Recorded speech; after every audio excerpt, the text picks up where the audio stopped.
Welcome to Marsha's Plate.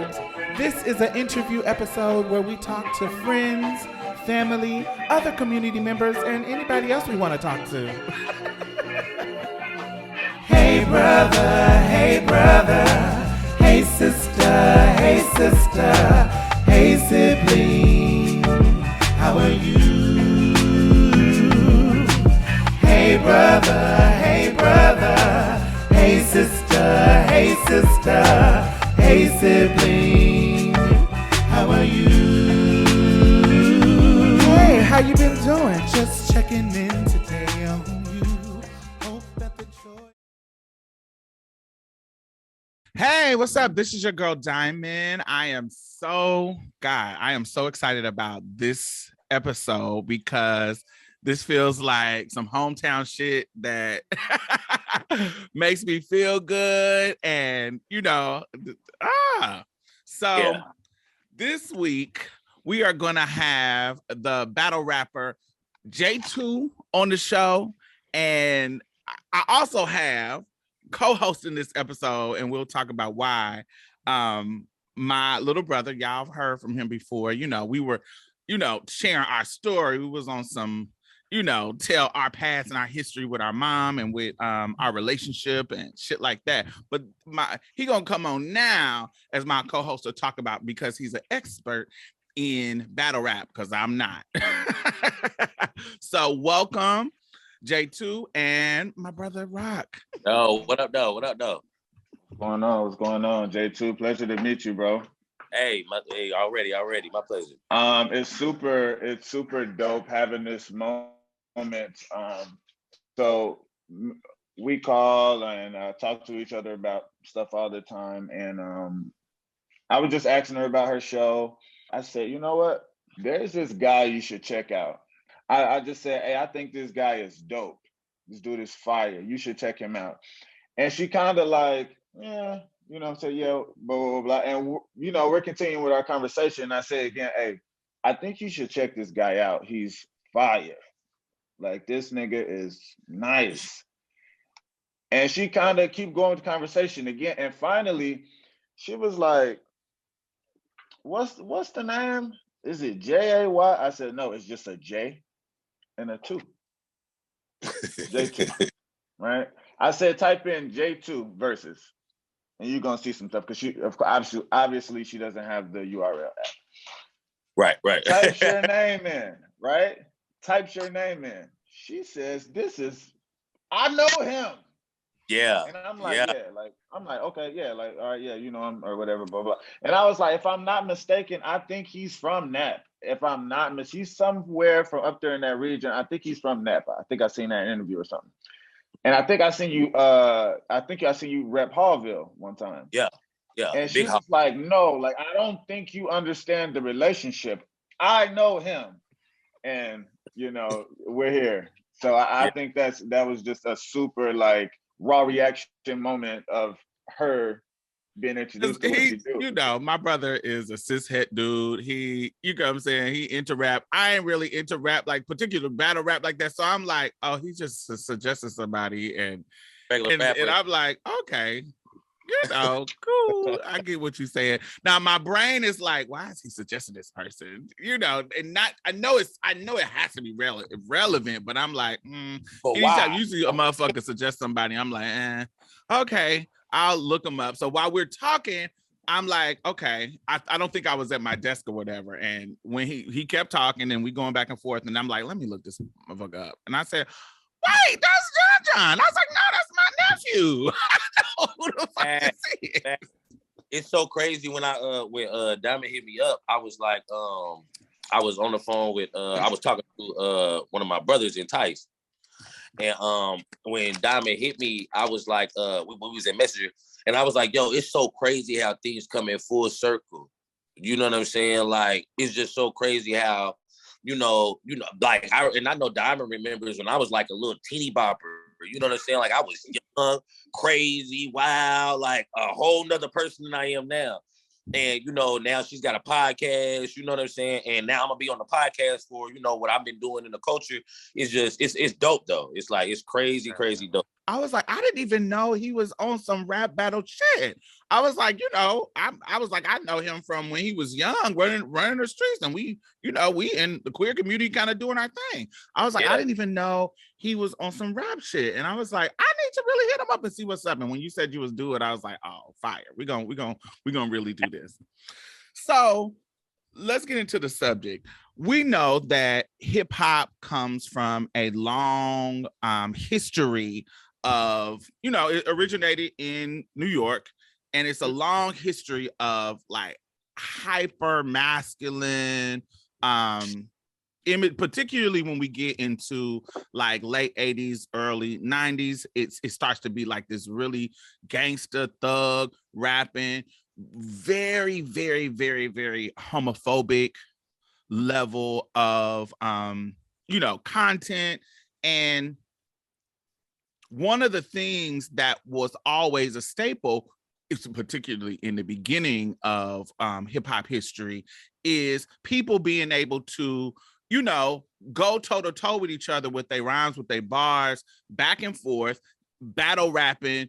And and it's this competition between who's better with their lyrics, who it's kind of like a playing the dozens, roasting back and forth. And this is like a early thing with hip-hop, and it has continued on and on and on. It has transformed into many different things, and also turned into lucrative platforms for people.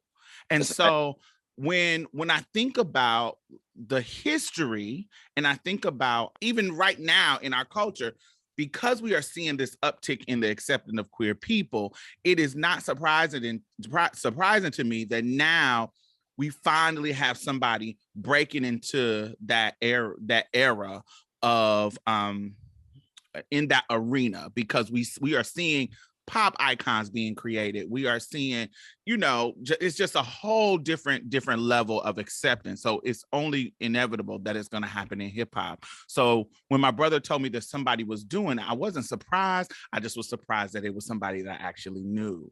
So Can you talk to me about your history in, interest in hip hop, how you grew up? Because we come from the same city, a small city that the culture of hip hop is just different. It's kind of like when we think about the ball scene, we know the ball scene came out of New York too, and so there wasn't this big culture. We wasn't having big balls, and I know there wasn't big ass orchestrated battle raps happening in Indianapolis, but we still had the connection to hip hop. So tell me about you coming up in Indianapolis and how that interest started in hip hop.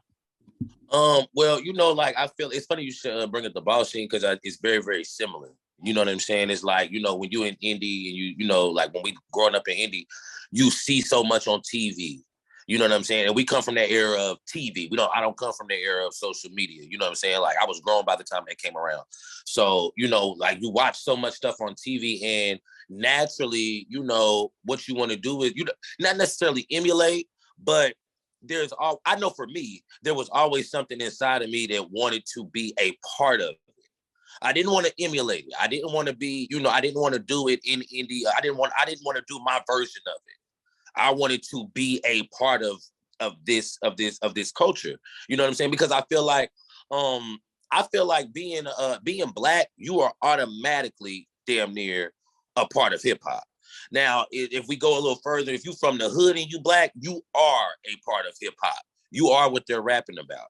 You know what I'm saying? You are what these songs are emulate. You know what I'm saying? You are that. A lot of times, the people that we see on TV are actually our spokespersons. If you know what I'm saying, if you look at it the way that I look at it like, as a youngster, growing up, and I'm watching these people on TV. I'm watching the Jay-Z's, I'm watching the Lil Kims, and I'm looking at them as the spokesperson for our community. You know what I'm saying? Even being gay. So like when I got to Atlanta, and I moved in 22 when I turned 22. When I got to Atlanta, I started to see, because Atlanta's that mixing pot. It's everybody from every different city. So I started to see that there were so many other people like-minded, just like me, and it opened up my brain to say, okay, the idea of being a part of this is not far-fetched. You know what I mean? Like, it's not, it's not something that can't happen. So, like through experience, slowly but surely, I decided that, I definitely wanted to be a part of this. You know what I mean? Like, somehow, some way. It started with comedy. Then I was writing music for other people before I actually became J2, the artist that I am. You know what I'm saying? So it's just, I think it's a little different when you are from a small city like Indy, because so many people have the mindset that you won't make it there. Like, this is just on TV. You know what I'm saying? Like, there will not be, you won't be on TV with them. You're gonna have to settle for watching it. You know what I mean? But when I moved away, and I think I had that resilience. And, I also think what's meant to happen is gonna happen. You know what I'm saying? Like, one way or another, I was gonna find myself here where I'm at. You know what I mean? So that's, that's really like the history of why I'm here. You know what I mean? I knew this is where I was supposed to be.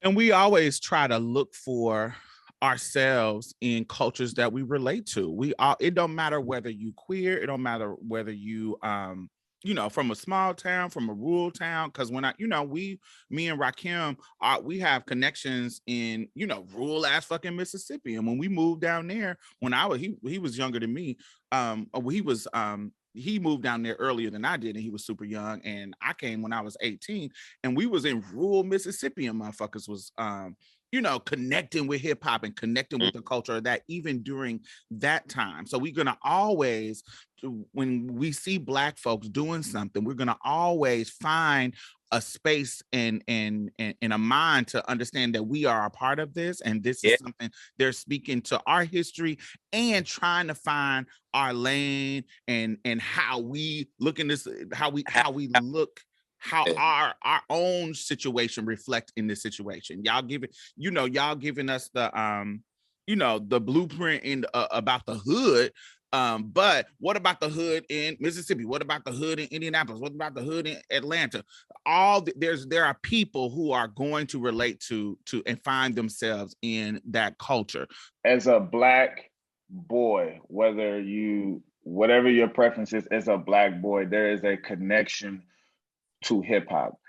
And what I believe is that battle rap and spoken word and poetry are the closest forms to that actual connection of the umbrella of hip hop. Break dance and all of that stuff are a branch of hip hop.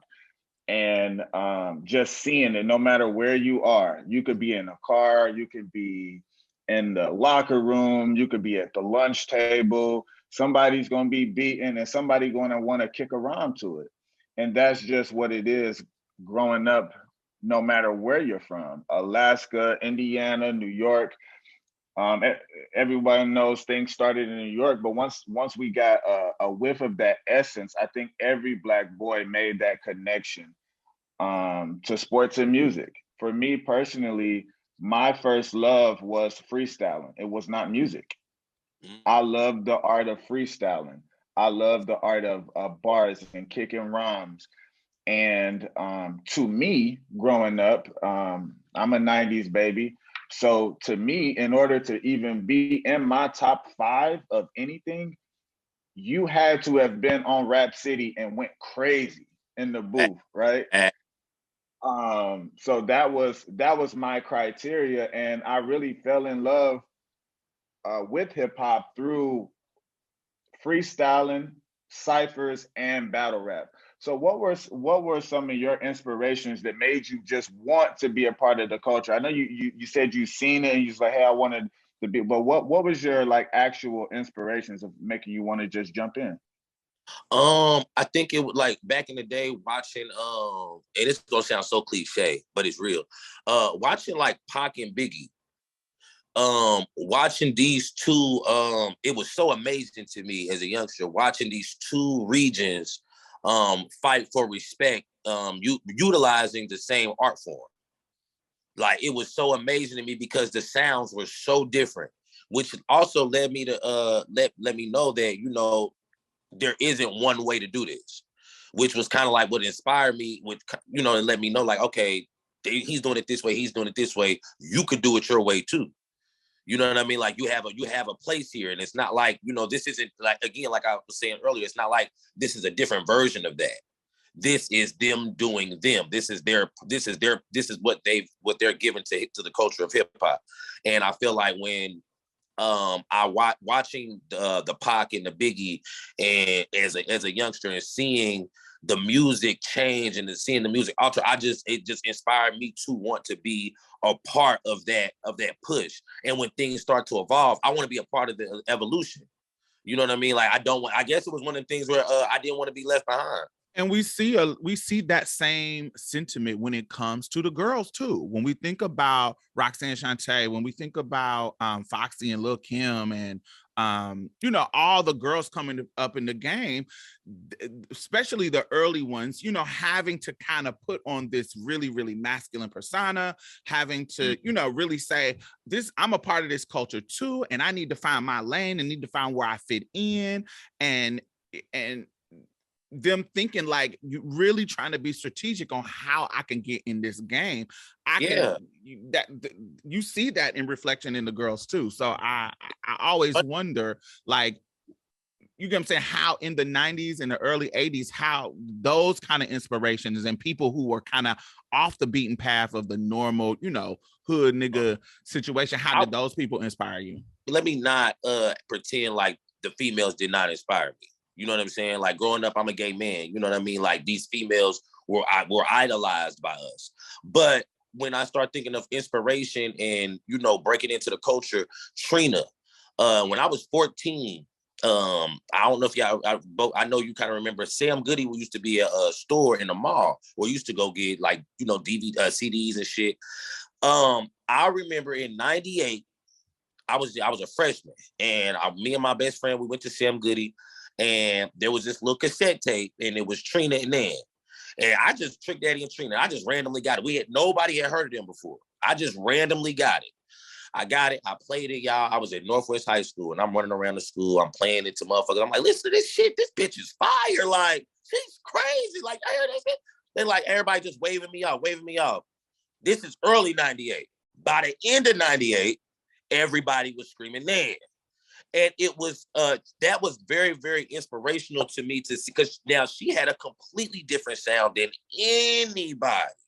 Nobody sounded like Trina when she came out, and she kicked the door down. So even to the point where now they make memes. It's a joke. This is an important moment in Black history when we first seen Trina. You know what I mean? Like, she kicked that door down, and she wasn't the most lyrical. She wasn't lyrical like a Lil Kim. Like when you hear Lil Kim rap, Lil Kim get busy. She got bars. She's going to be rapping very, very potently. But Trina came in with her version, not her version, but her input into hip hop, and it was received so well. Even though, like I said, it wasn't lyrical. It wasn't overly lyrical. It wasn't. She wasn't overly masculine. She wasn't trying to masculinize her. Can I say that masculinize that word? She wasn't trying to masculinize her femininity. You know what I'm saying? She was just doing her. And I think people like that in the culture are the ones that kind of like spark that fire in some of us, and like, yo, if you nice with it and you believe in what you're doing, you actually believe what this is where you're supposed to be at. That's what hip hop is about. The first girl I heard was on this track from Too Short, Fight the Feeling. That was, you know, I'm older than y'all. This was back in late 80s. And when I was little, I would rewind. My mother was I want to say she was just accepting, but she wasn't the type of motherfucker who like whooped you or did stuff like that. if she said you doing some gay shit. But I would fucking repeat that part of with Too Short, and I don't even know the girls. It was multiple girls that was singing on this part. You know, they'll just throw a chick on a track just to do a girl version. I would rewind that part and just keep rapping it. I wasn't even nowhere near trying to be no rapper, but just the fact that this is the first time I'm hearing women on a track talking shit to a nigga, because just like Trina did in Nan, they was doing that to Too Short, where they were reading him and talking shit back to him. Nigga, please, you provoke no feeling. You must have forgot the girls at whom you're dealing. It's not about the height, weight. When I say Too Short, you know what I mean. You see, I need a man, not a boy, to approach me. It was so hard. And it was that kind of Oakland vibe, because it was Too Short, and it was just I just fucking loved it, and they killed it. And I just that's one of the first time me hearing you know, chicks on a track, and it was just fire.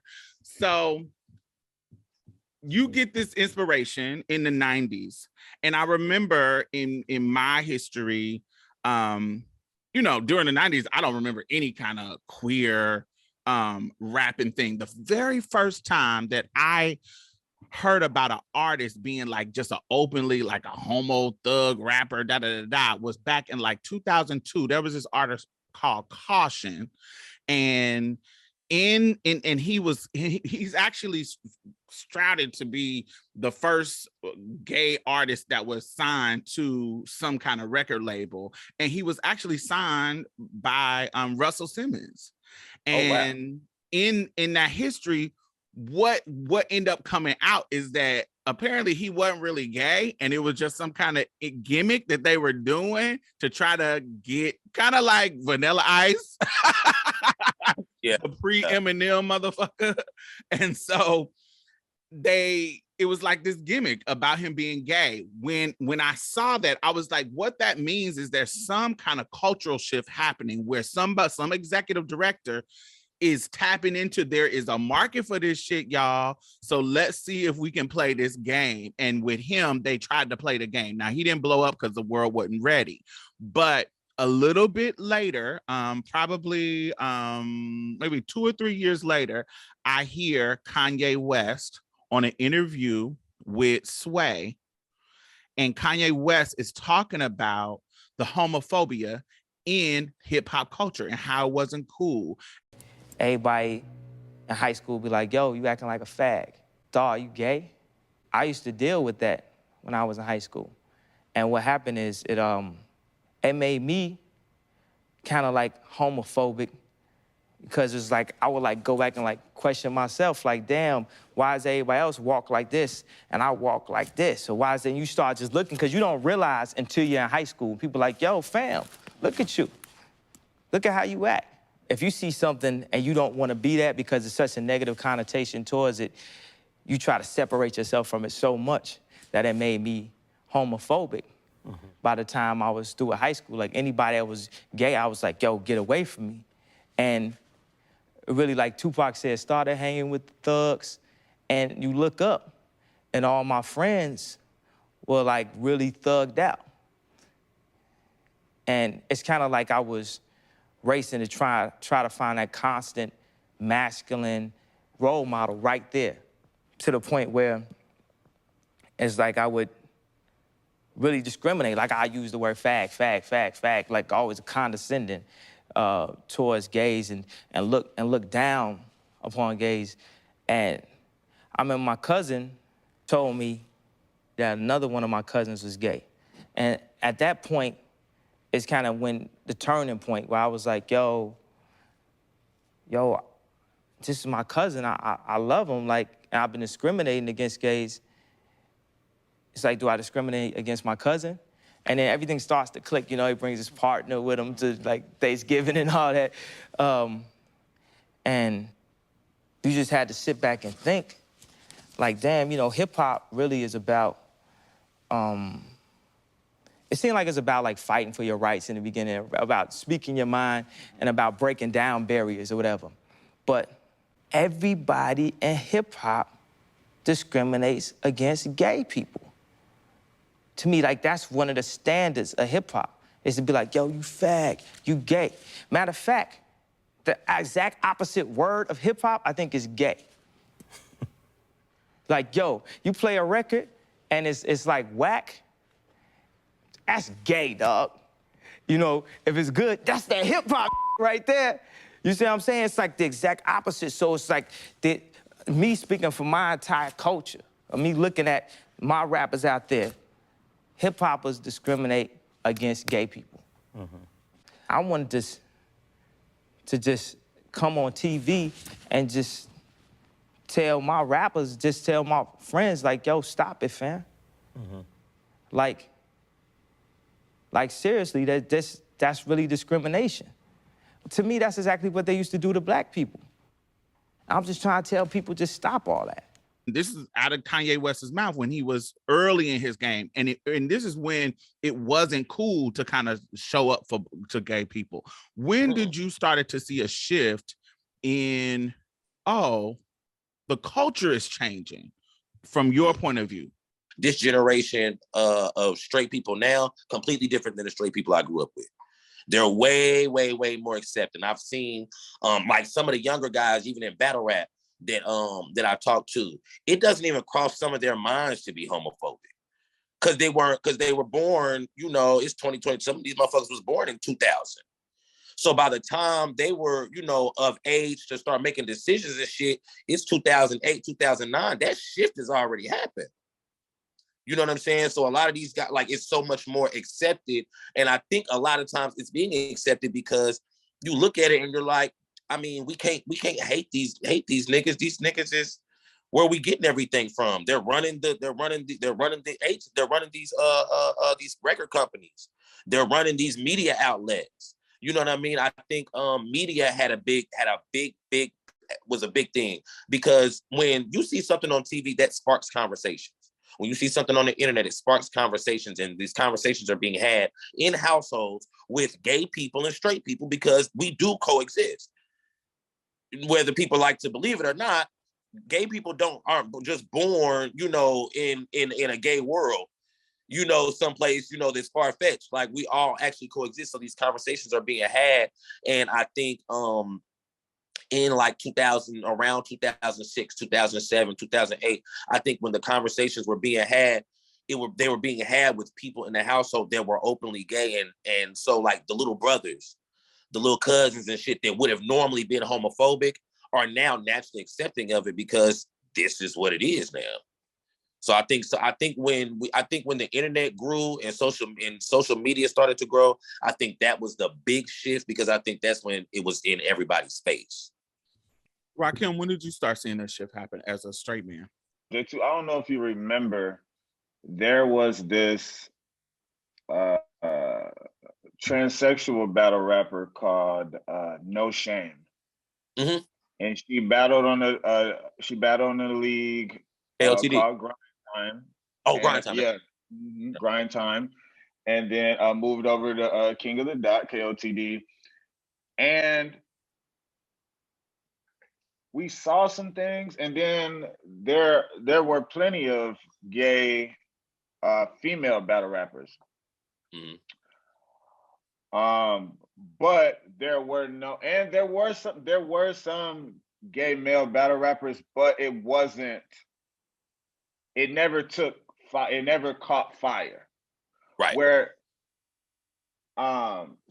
hip hop culture aside, battle rap culture, where I think the shift happened, we started seeing different groups of people that weren't accepted in this realm.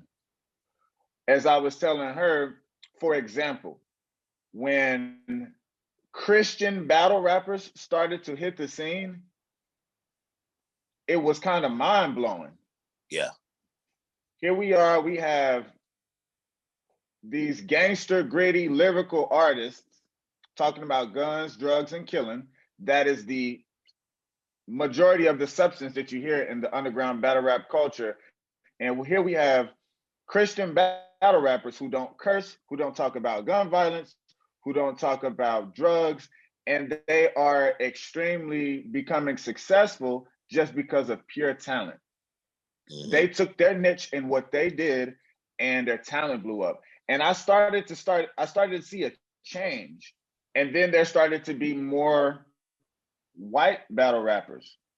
Mm-hmm. Then there started to be Asian battle rappers. And all type of stuff. I'm like, wow, we done let Christian battle rappers in. Cool. And it's actually kind of fire. That's a key phrase. We let It's a very key phrase. You talk about hip hop, when you talk about battle rap, it gives the idea that we weren't already a part of it. You feel what I'm saying? Like I hear nigga like Averb one of the guys that says, you know, y'all let this gay nigga do this, and I'll be like, bro, you can't, bro. I was born into this. And there's a level of gatekeeping. What you talking about? There is a level of let in. There is a level of where if you don't think about it in the sense of we always being here, there is a level of let in. Like we were just talking about the girls. Like who is gonna let a girl come and be on a track with me? Who is gonna let that perspective be told and get on the track and become a public thing? Somebody had to let, and a lot of times it can be the consumer. So a lot of times it can be whoever's the promoter. Sometimes like it's kind of like we were talking about last night, Rakim, about like American Idol. American Idol, you got these stars who have talent early on, but we don't know when they're gonna get to the big stage. Somebody who listened to them sing before they even got to Simon, Paula, and Randy, before it even got there, somebody said, you got the juice, you got the skill to come through. Somebody who's not famous like Randy, Paul, and Simon. Somebody regionally said, boom, because there's a lot of people who like on American Idol that didn't make it their first round coming in auditioning, but somebody said no. And then they came back and tried again, and somebody let them say, yeah, we got you. And so I feel like it's that there's a level of gatekeeping where somebody said, boom, we're gonna let this come through right now. And so, and usually if we let it come through, it's because, like you just said, it's because of your skill set. Your skill is so undeniable. At this point, let it come through. See what happens. Yeah, because imagine battle rap without a Loso right now, where we're at right now. Like imagine battle rap without the Saga. You know, these are Christian battle rappers, and you know, like somebody, and their skill level is so high. It's like, why would we not allow this to happen? Like, why would we not listen to this? This is amazing. This is amazing material. This is amazing content. You know what I mean? Like, why would we not allow this? And like I said, I think, like you said, there is a level of gatekeeping, and in some ways, I think it's kind of good. You know what I mean? We should be warranting, you know, like, you know, we should know who's a part of our culture, and we should be able to say, hey, you know what? We're not doing that. This part of this shit, we're not doing that. It shouldn't be biased based on you know, sexuality or race or anything like that. However, there are certain, you know, sectors of people that I feel like we should, you know, like you said, that those gatekeepers are there for. In battle rap culture, I think that is a level of, like you were saying, a level of gatekeeping are important, because there are people that I feel were on like a kamikaze mission. Like they used a gimmick to try to get in it, just to be the first doing this or the first doing that. But the difference is a lot of those people were weeded out because we saw they had no talent. Battle rap culture, if you're not bringing no bars to the table, we're eventually going to say, nope. Yep. No matter if you're the first, you could be the first astronaut rapping. Once you get on that stage and your ass again, because if you don't go out of space on this stage, we don't really give a fuck what it is you did. You know what I mean? Like, it'll be cute. The blogs will talk about it for a little bit. We could use you in some battle rap bars, but we're not about to get you booked. We're not about to sit up there for 30 minutes and watch no trash ass battle rap. It's not gonna happen. It's funny because when I went viral the first time, if you're familiar when I had the bar with Lady J, she's from Houston. Everybody thought then that I was one of those. They thought I was on a kamikaze mission. They thought I was a gimmick. They thought, you know, oh, he's just here just to say some wild, crazy gay shit to us, and not realizing that the Lady J battle was like my 9th battle, maybe, or something like that. And I had battles all before that where I didn't do any kind of shock factor bars like that. And that bar wasn't even supposed to be any kind of shock factor. It was literally supposed to be disrespect. You know what I mean? Like that, because that's what battle rap is. It's disrespect. But after that, I had to go outside and prove that I had that skill set and that my talent was up to par to battle with these guys. Because coming into it, that's what we thought. We was like, everybody thought like, okay, he just out here talking about sucking dick. He the gay dude. Is this what we finna do with the culture? We just gonna let niggas come in here and go viral? You know what I mean? I didn't get nothing off of going viral. That didn't do shit. I mean, a lot of people knew me, but I didn't like get any kind of. I wasn't able to monetize it. So, you know what I mean? It wasn't like that for me. But from the outside looking in, that's what it could look like if somebody's trying to use our culture to, you know what I mean? And honestly, I saw that clip of that battle, and I didn't even recognize that was you. Because when I fully got in tune with your work, you had already had plenty of battles. I had to go back and see what was going on. And I was like, oh, this the nigga from, oh, okay. When did your first battle, like when that vibe where you in your zone where I'm, I can do this shit. When did you start battle rapping? When did that start? It's so great. Yeah, it's literally been 4 years at the beginning of March. Beginning of March, it'll be 4 years. I'll be celebrating my 4-year anniversary. Shout out to battle rap. Because my first battle, I battled a guy named Static. And Static had he was online, like he was wildly disrespectful. Like honestly, going into the battle, going there, I didn't think I was ever going to be a battle rapper after this. I thought I was going to get to my second round and we was going to have to fight, because I knew I was coming in there to say some overly disrespectful things, and he was going to say some shit. And in my mind, I'm like, I'm only going to let you say so much. You know what I mean? Like I'm not familiar with battle rap at this point. You know what I'm saying? I'm still very, very new to this. And he was already online talking crazy, and I wasn't from where I'm from. If you talk to me like that, when I see you, it's up. I don't give a fuck what happens. You talk to me like that, when I see you, we going. When I got there, it was cameras outside. So I'm still thinking that this is going to be a little grittier. You know what I mean? Like I'm thinking URL is where the stage is. Everything else that's not on URL or RBE is in the streets. It's gritty. So when I got there, there were like I said, there were cameras outside. The people outside sparring. I walked up and I got in there and I rapped the first round. And I remember towards the end of my first round thinking I could have did something better. And in that same moment, I also thought, oh, you're locked into this shit, because you're already critiquing your work and you ain't even got off stage yet. You know what I'm saying? Like you're already, thinking about what you're going to do next time. You know what I'm saying? And then it was in the second round where I got the biggest reaction of the night. Had bar of the night. You know what I'm saying? It was in that round that I knew I was like, yo, I'm hooked. I can't. I did stand-up comedy. You know what I'm saying? And I love doing stand-up comedy. It's fun. There is no other feeling you're going to get besides battle rapping. Battle rapping gives you an entirely different feel, and it's addicting. It's like a drug. Let me ask you this. So how when we think about voguing and shit, there are elements to what you got to bring to Vogue, right? There are elements. What are some of those, if you translate into battle rap, what are some of those elements that a fire ass artist has to have in this genre? What are some of those elements? First off, stage presence. Stage presence is definitely one of those. This is the exact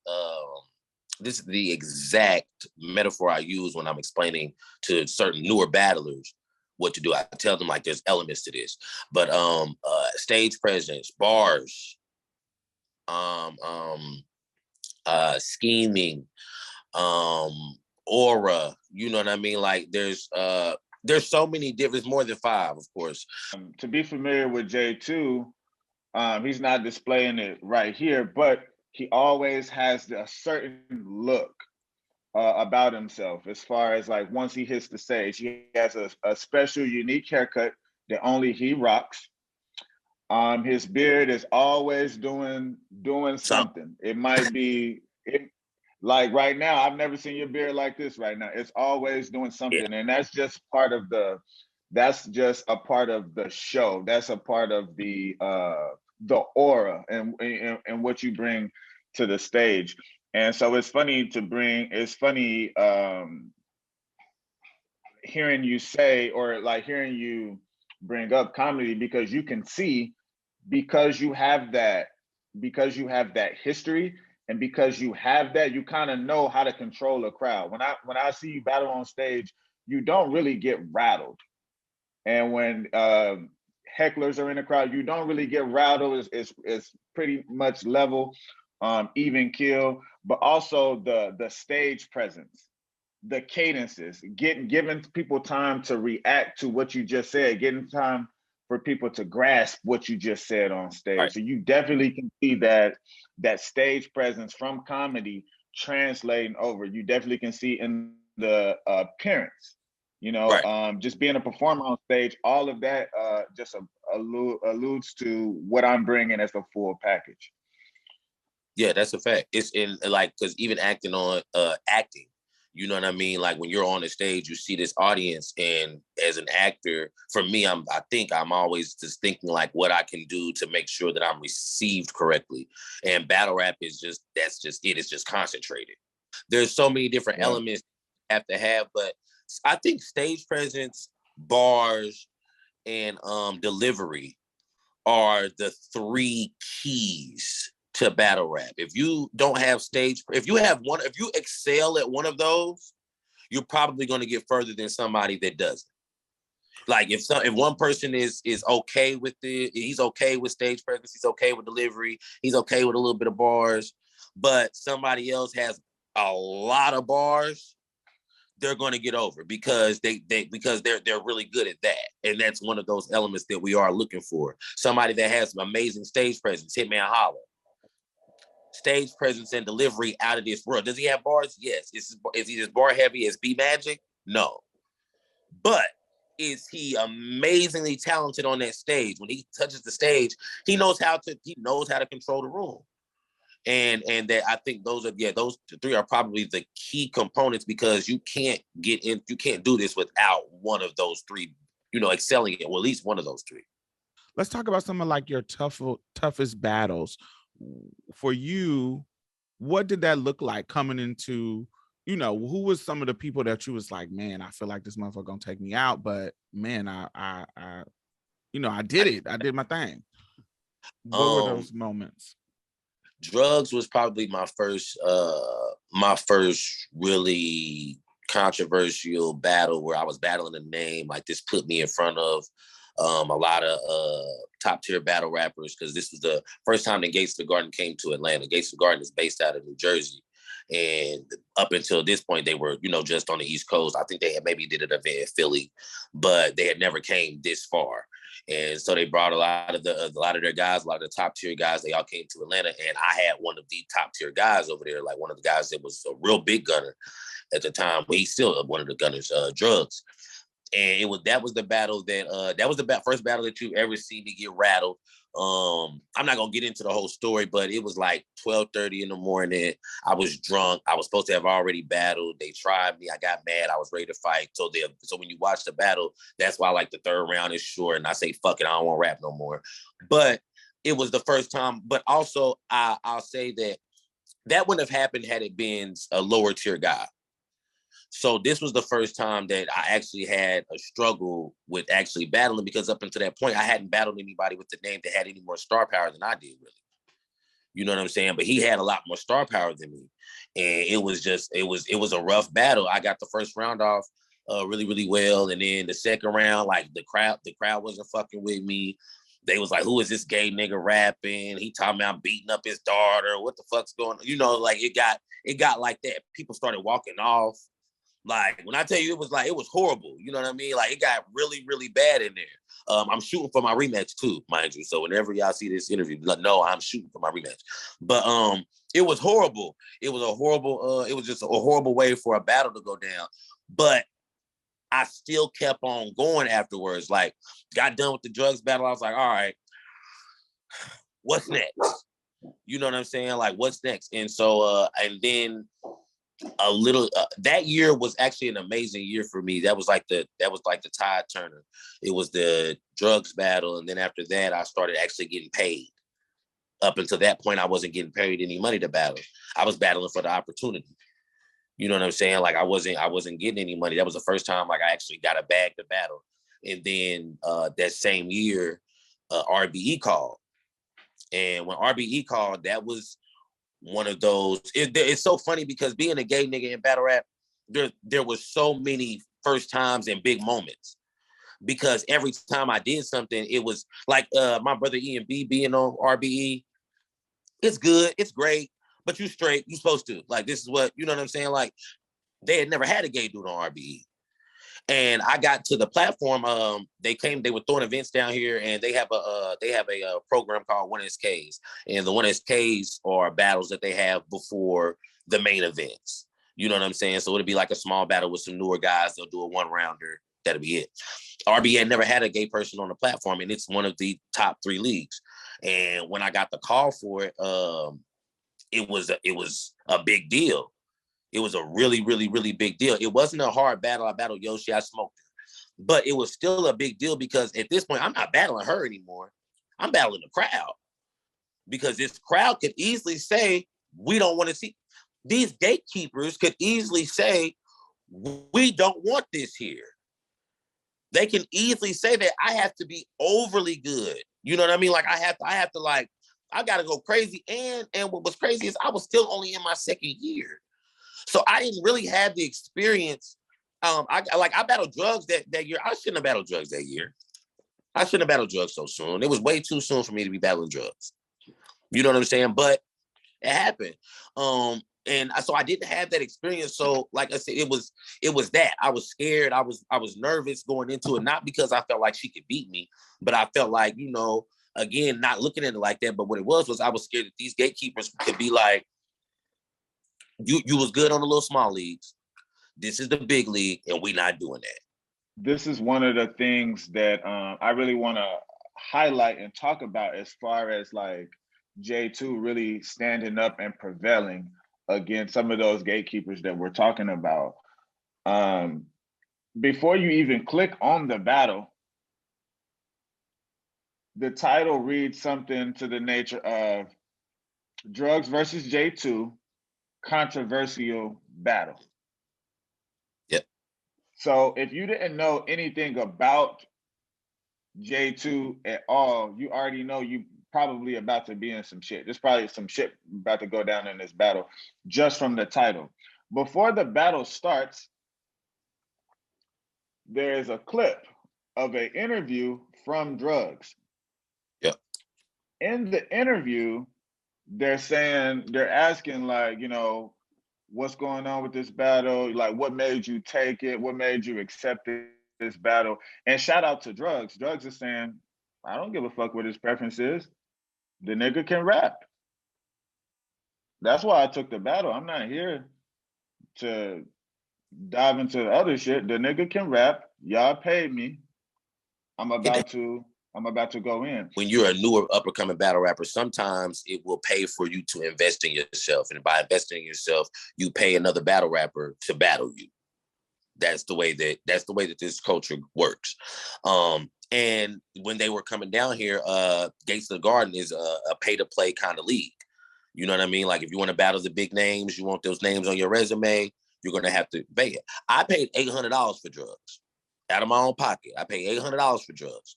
When the battle got set up, I was told that I was good to rap however long I want to rap. When we got on stage right before we were about to battle, Drugs was like 2 minutes.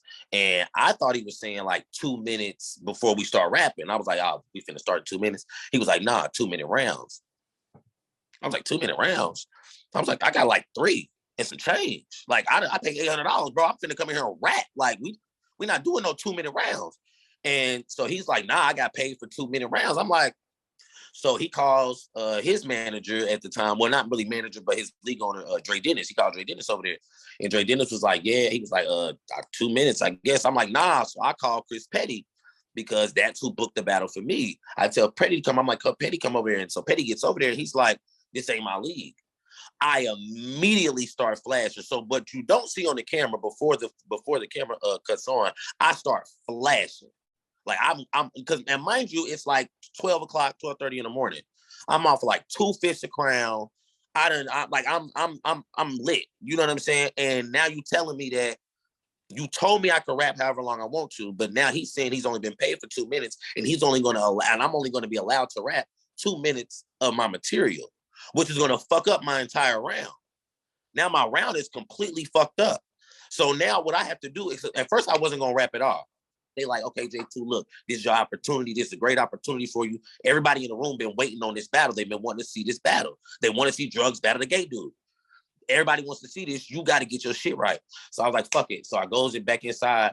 And when the first round comes, I'm already iffy because I know I have to cut this off in 2 minutes. So I don't know what I'm going to do in my second round because there were things I said in my first round that related to the second round, but they weren't going to fit in that 2 minutes. So I'm like, you know what I mean? All this is going on in my head while I'm rapping, and then nobody's reacting to some of the fire shit I'm saying. So now I'm like, okay, everybody really kind of got me fucked up. You know what I'm saying? Like I'm like y'all playing me, and I know the only reason I'm going through this is because I'm gay. The only reason I'm going through this is because I'm gay. If I was straight, we wouldn't even be having these discussions. You wouldn't even be scared to let me rap. But you don't want me to rap my full time because in Drug said, he was like, bro, you can beat me. I only got 2 minute rounds. Now, at the time, I was still new to battle rap. I didn't realize he was on some bullshit. He was going off of paper. And on paper, he was correct. He got paid for 2 minute rounds. That's what it is. You know what I'm saying? Like, this was on petty. This wasn't on Drugs or Dre Dennis. This is on the person that I paid the money to. Going from that situation, and this is why it leads up to this. Now you're starting to see some of those layers be pulled off. Mm-hmm. You know what I'm saying? You start to see some of those doors kicked in. You're starting to see some of those naysayers kind of like, this nigga is fire, right? So before the Danny Myers versus J2 battle even starts, Mac Myron gets on the microphone and say, yo, this is my, and you know, shout out to Mac Myron, he a Midwest nigga too. He gets on there, he said, yo, this is my brother J2. He's fire. Shout out to him for being the first nigga doing this shit, regardless of what's going on. This nigga goes crazy. This my brother. Shout out to him. And just talk about what that cosign and other cosigns like that mean for you. That moment right there, bro, like that was one of the biggest moments in my head because I knew then like I was transcending. You know what I'm saying? Like I knew that I was getting confirmations because by the time I battled Danny, I had already started the Crucible, but it had been booked before I got the Crucible. It just COVID had fucked it up, so we had to wait. But that moment like that with Mac Myron co-signing me at that moment, it was like letting me know, like, okay, bro, all you got to do is keep going. Just keep going. You can't let your foot off their neck yet. Like you got another about 2-3 years of like going crazy to really, really make your mark in this shit because you have somebody like Mac Myron that's a hood nigga. That's a regular hood nigga. Like he gets up there and he's amazing. He's an amazing talent. He's respected all over the culture. There isn't a platform he hasn't touched. And to get that cosign from him was kind of like, it was amazing. Like that moment there let me know that I wasn't going to continue that. I knew there were going to be rooms I was going to have to fight in, but I knew I had a good portion of battle rap behind me. Pause. Okay. And then moving along, I start to see you transcend. Where I was first introduced to you was the Yoshi battle. And that's the battle where he talked about being on that prestigious platform, which is one of the top 3 leagues, RBE, Red Breed Entertainment. And he's battling an up-and-comer, it's a female named Yoshi. But in my opinion, that is where we started to see you. We could look at this person and possibly consider him a household name or somebody that's going to be very dangerous in this culture. Can you kind of talk about, you know, what that did for your career, leaving that RBE stage, transitioning and, you know, getting ready to prepare for the URL? It was at that time when I touched RBE, I had been told that I was never going to make it on URL. Not make it, but I wasn't like that they were not going to book me. That's what I had been told. They were like, URL's just not going to book you. We've already actually talked about it. And they said, no, they're not going to book a gay nigga on URL. So when I got off the stage from RBE, that was the only question that people were asking me, though. Everybody was asking, like, okay, so are you going to be on URL? As if I could just snap my fingers and be on URL. I was on the fence of continuing battle rap because my goal was to be the first gay battler on URL. I wanted to touch all the platforms. RBE was the first one I did it on, but I knew I still wanted to touch URL. And I was kind of like, well, if I'm not going to touch URL, what am I doing? You know what I'm saying? Like, what I've already touched RBE. Like, I could collect a bag on RBE, but my name wasn't. My name was big, but it wasn't. I still opened up for all the big names that night, if that makes sense. You know what I'm saying? Like, we opened up. To translate what J2 is saying, y'all, he's basically saying, if I'm not gonna make it to the NBA, what am I hooping for? Basically. And that's what URL Ultimate Rap League is, the ultimate platform. It is the NBA of battle rap. Yeah, it is. And it was kind of like I was debating on. And then you're saying that they already had told you, put a bug in your ear, that they weren't gonna even fucking let you in. So another part of the gatekeeping. They were like, I'm not gonna book you. Yeah, that came from like staff. They was like, you know, we're talking about, you know, getting you on the platform, because I knew Norbs and he was over the PGs, and I would pull up to the events, get in for free. You know what I mean? Like Norbs, you know, he endeared me, but he also said that they weren't going to book me. You know what I mean? Like, they would never let me hit the main stage. So I was just kind of like, all right, well, you know, what's next? Like, I'm the biggest name. Like, I'm top 5 in Atlanta, you know, at this point. You know what I'm saying? Like, I'm on my shit. But at the same time, I'm feeling like I'm peaking, because there isn't, like I said, I'm not going to get that URL call. So really, what more can I really do?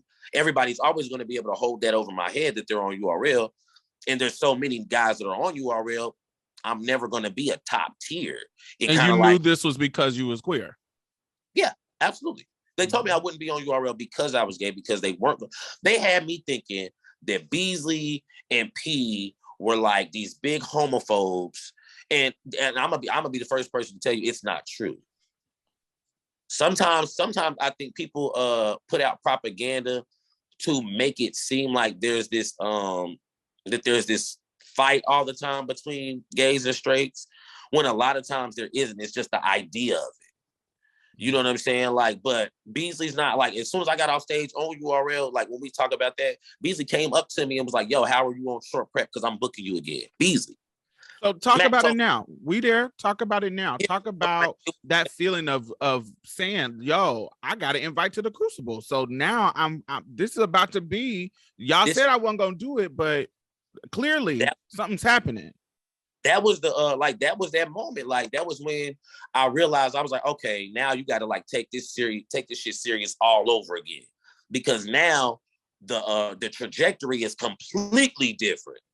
You got the call for URL, and I know I'm nice. I know I'm fire. I know I have a fan base now. I have a big fan base now. Like, people recognize me. You know what I'm saying? So I was like, now that I got the call for URL, I know I can actually take this to the level that I thought I was going to be able to, that I thought wasn't going to happen. You know what I'm saying? And shit, once I got to, when I rapped the first time on the Crucible, when I hit the Crucible and I rapped that first time in that little bitty ass room, and P is standing there, and it's all the people that you hear about and that you see that are from behind the scenes. All the behind the scenes people that you hear about that are actually movers and shakers of this culture are in the building right now. And it's only like 15 of them. You know what I'm saying? Like, it's only, but these are the ones, and they're sitting there watching me rap. And I went in there and I lost my fucking mind. Like, I went crazy for the first round of the Crucible, and they loved it. They fell in love with it. And when I seen the reaction from that, I was like, oh yeah, y'all got me fucked up. I'm in here now. Fast forward, and now I'm in the trenches on URL. You know what I'm saying? Like, I'm a part of I'm the new class. You know what I'm saying? And people are talking about me. I'm getting like noticed even more now. Like, I'm out and about, and people are just recognizing me because, you know, it's a huge platform. When I got the call for Ultimate Madness, I was geeked. I really thought, like, I thought that it was meant for me. You know what I'm saying? Like, I thought that money was just meant for me. I thought I was supposed to win it. Like, you know what I'm saying? I think everybody does when you get that call, but it was the call that I needed, because I knew then, I'm like, okay, I'm going to stamp myself on this culture, because now it's caffeine. Now this is the creme de la creme of battle rap. Like, it gets no bigger than this. This is caffeine. This is the main stage. URL Saturdays, when URL puts on an event, this is the event that they're watching, and it's me. You know what I'm saying? So like, I knew then, like, okay, I'm hitting levels that, you know what I'm saying, I didn't even, I didn't know this was all going to happen, because mind you, while I'm growing in battle rap is growing. Battle rap itself as a culture is like going crazy. It's so much more money in it now. Like money is like and this is happening as I'm growing. So I'm growing. I feel like I'm growing with battle rap at this time. Yes, because I'm seeing coming in my radar. I'm not even in the culture, but because I'm in the music and I'm on different, I'm actually seeing like it's coming into my radar where I'm like, oh, this is popping. Where I'm looking at videos, I'm like, oh, this is fire. Yeah, and it's like now I'm no longer trying to get in this culture. Like I said, we're past that. I hold stock in this culture now. You know what I'm saying? Like, this is like, you know what I mean? Like, I take it very seriously. And now seeing where battle rap has become over the last 4 years that I've been a part of it, it's crazy. And to know that I'm on the front line of it. You know what I mean? Like, I'm on the next URL event in Houston in February. You know what I'm saying? To know I'm on the front line of it, it's like, but it's so much more work to be done. It's still so much more work I got to do. Like, I'm not even, because again, I still haven't touched that. I just battled on Midnight Madness, like the biggest, Midnight Madness was crazy. And I just battled over in front of Remy Ma. You know what I'm saying? Like, I'm getting these different looks and shit, but I'm also seeing like there's so much more work I got to do, because I'm still looking at Remy Ma as, yo, I'm in front of Remy Ma. And I got to transform myself to be the person that people are like, yo, I'm rapping in front of J2. You know what I mean? Like, and there are a lot of people that are like that. I get calls to do, to judge shit. Like, they treat me like that in the culture now because they respect me like that. But I need everybody to, you know what I mean? Like, I want to be that. I really want to be that household name. Now that you've made it to here, you have broke this barrier. There's going to be some people that's coming behind you. You get what I'm saying? You are that motherfucker that opened this door this wide. What is your hopes for the future? What is your, you get what I'm saying, your dreams and where this is going to go for you? I want to get back into acting. You know what I'm saying? I feel like, but now it was funny because like originally I was thinking like, okay, I'm gonna use battle rap, touch URL, become big, and then, just leave it alone and go to acting and shit like that. But now the culture has become so much a part of me. Now I want to see battle rap as a culture become as big as the NFL or the NBA. Like, I don't think it's far-fetched. It's very, very, very tangible. You know what I mean? Like, and it's really like close to that. You know what I mean? Like, it's becoming one of those things. I want to see it, and I want to be one of the ones. I want to be one of the reasons. You know what I'm saying? Like, I want to be the reasons when I start acting again. I want to be able to walk into parts because of who I am. You know what I mean? Like you see the NBA players that, you know what I'm saying? Like, I'm an actor naturally though, but you see like NBA players that if they decide they want to act, they go do it because they're who they are. You know what I mean? If Shaq decides he wants to go do a movie, who's gonna tell Shaq no? Nobody. And I want to be that.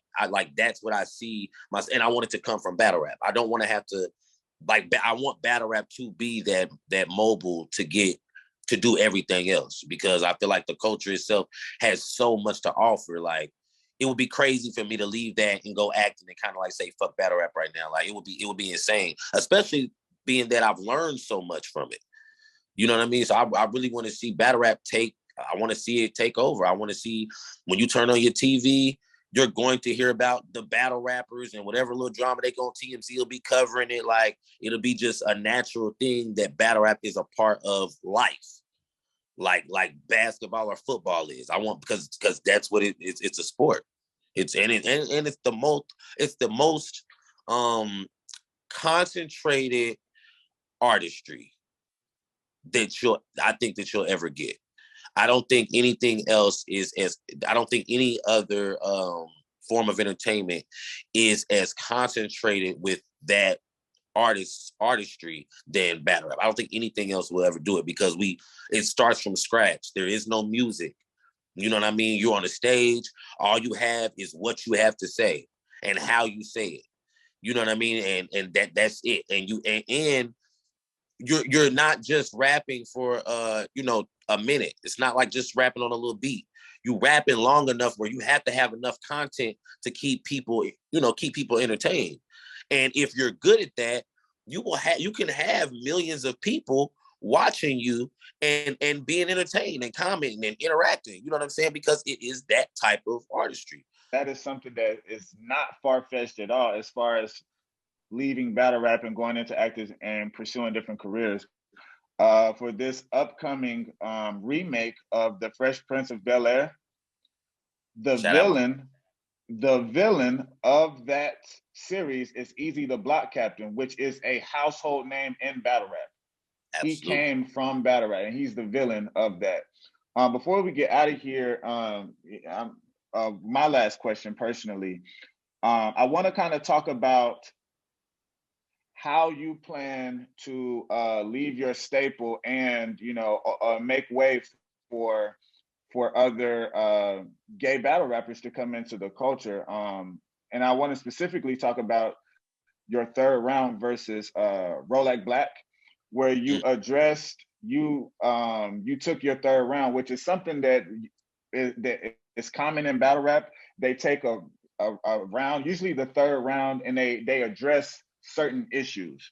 They address something that's going on in their life. They address something that's going on in the world and the culture, or they use that round to break their opponent down. In this third round, you chose to address some of the harsh comments that DaBaby said during that concert. Mm-hmm. So can you talk about that moment and talk about how you plan to kind of open up doors and remove some of that stigma from gay battle rappers? It was big in hip hop right then. Everybody was talking about DaBaby, and then it was like this. If you go online, it was the gays versus the straights. That's all you seen. It was ridiculous. And I felt like people needed to hear it from a gay dude. People needed to hear me tell them and explain to them why this wasn't okay. You know what I'm saying? Like why this wasn't an okay thing to say, and to let people know that this wasn't about gay. He was talking about people with AIDS. So that's not just gay people. Like, you know what I'm saying? Like there's a lot of people with that deal with this. You know what I'm saying? So we stop. I wanted people to stop trying to put us against each other. You know what I'm saying? Because again, we all still black. You know what I mean? Like whether you straight, you know what I mean, gay, whatever it is you do, we're still black. So we shouldn't be this divided. You know what I mean? Especially when this isn't the case. Like what DaBaby did was wrong to, you know what I'm saying? Like to anybody that deals with HIV or AIDS. That wasn't a gay versus straight issue. You know what I mean? So I felt like I needed to, of course I needed to make it, lyrical, and I needed to, be metaphorical with it. However, I still wanted to make sure I addressed the issue, because no matter what, I am on Ultimate Madness. This is the biggest platform. Everybody's watching. I got to speak on it. You know what I'm saying? I'm going to, I do run a league. Like I don't own a league. My manager owns a league, but I help run it. It's a battle rap society here in Atlanta. And I've shout out to Sarah Connor, Team Hami, and Prison Battle League. Prison Battle League is the gay league in New York. They've put on multiple events, you know what I mean, where there's just been gay battle rappers. For me, I feel like what I'm doing is opening the door. However, our culture, this battle rap culture, is very, you have to show us. So if there's another gay battle rapper, which there are, shout out to Double A, J Mun, Tez Love, Kata Poet, these battlers that are battling, when they take it as serious as I did, they will get the same results.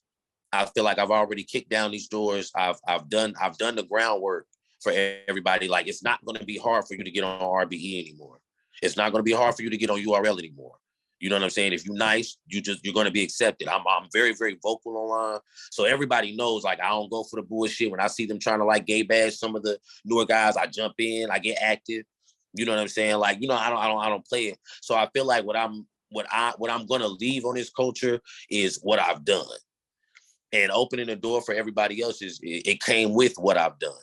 And I want people to if you're gonna come into this culture, it doesn't matter that you're gay. You're not gonna get this easy just because you're gay. But it's also not gonna be harder. You know what I'm saying? Like, you're gonna have to come in, you're gonna have to be talented, you're gonna have to have that skill set, you're gonna have to have that drive, that work ethic, because it takes all that. Even if you're straight, it takes all that. When it comes to prepping, I dealt with more shit, in the room and all that. But when it comes to actually writing and prepping, I'm not doing anything more, you know what I'm saying, than they are. You know what I mean? They're focused on their craft just like I am. And if you're going to come into this culture, no matter what you are, gay, straight, whatever, you're going to have to take this culture seriously if you want to excel at it.